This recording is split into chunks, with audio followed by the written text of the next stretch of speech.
Hi everybody. So it's time for some more vlogs. I'm putting a series together, and I think I mentioned it to you based on excerpts from my book, Complete Confidence: How to Build the Confidence You Need to Enjoy Your Life.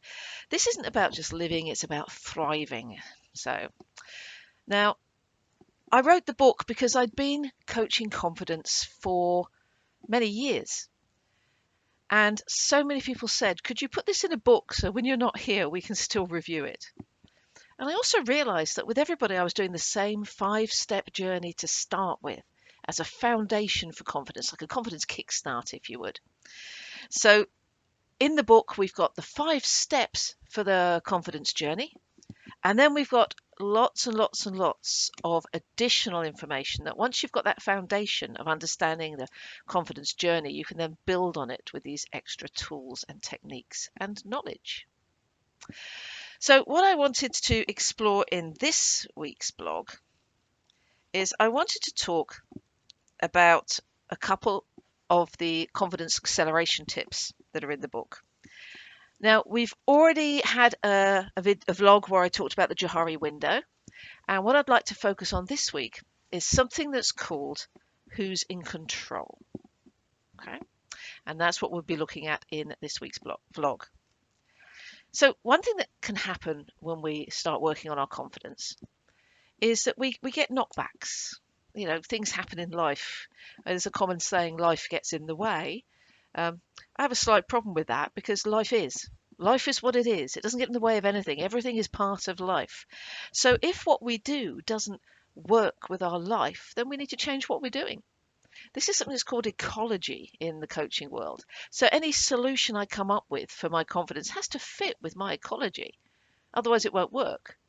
Yeah, if the solution to my confidence is moving out, being independent, and being able to do my own thing, but I don't have a job at the moment, that's not really a solution, is it? It doesn't fit with what else is going on in my life. In fact, it's a bit impossible, and it's going to make me feel worse. It's going to make me feel trapped. So, one of the things that's very important to do is make sure that we're dealing with our reality.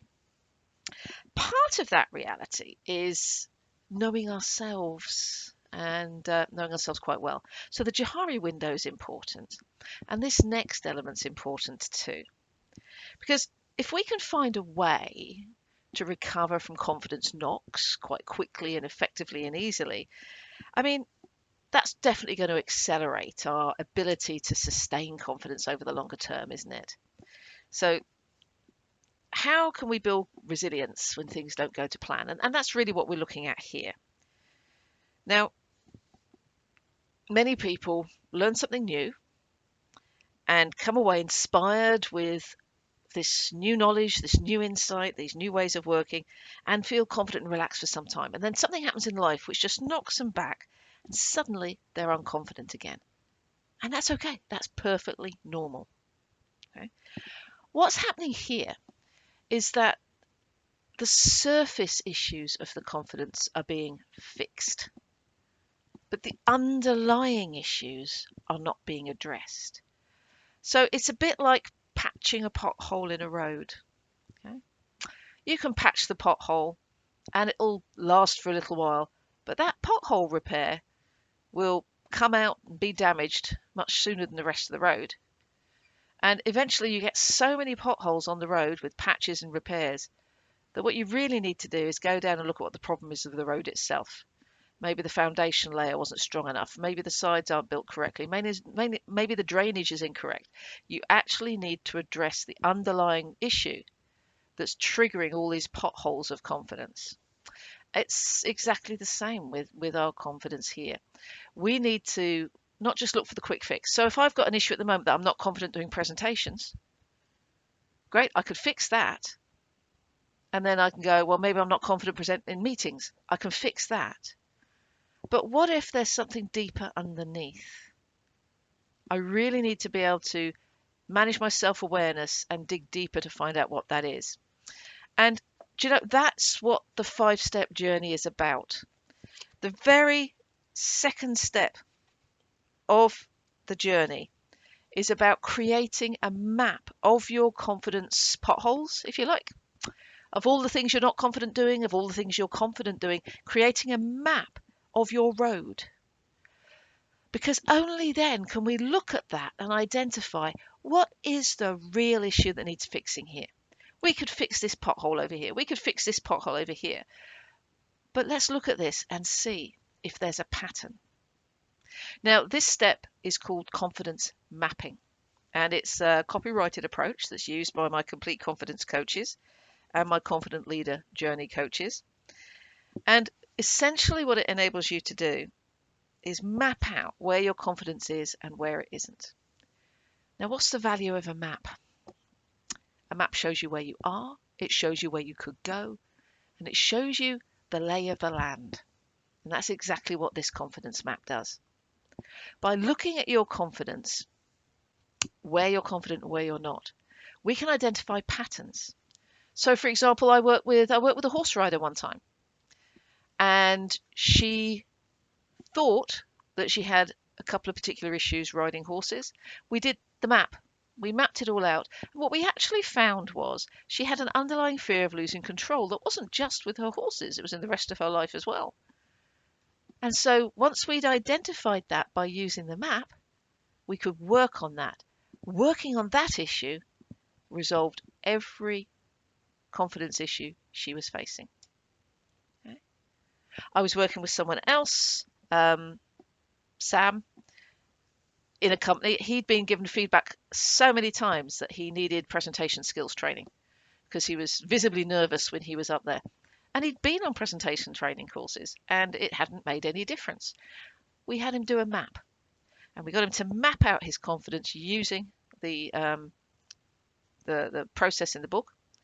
And what we discovered was it wasn't the actual presenting that worried him.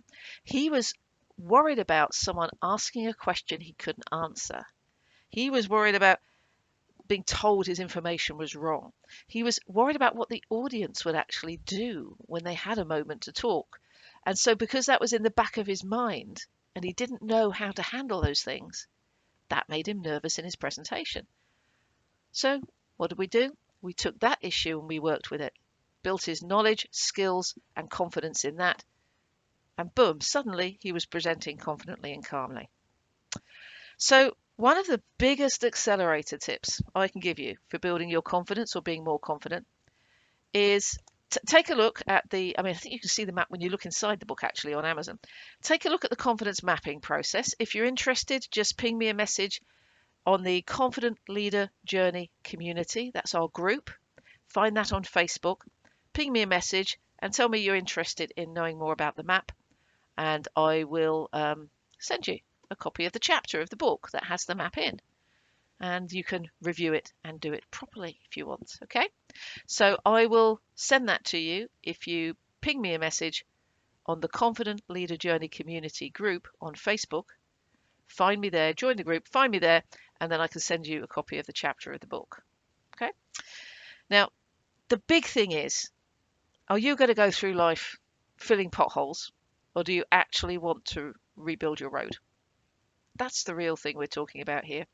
And if you want confidence professionally, personally, in your whole life, the answer isn't just to fix things as they come up. The answer is to dig deep, look at the foundations, what are the underlying issues, and rebuild that.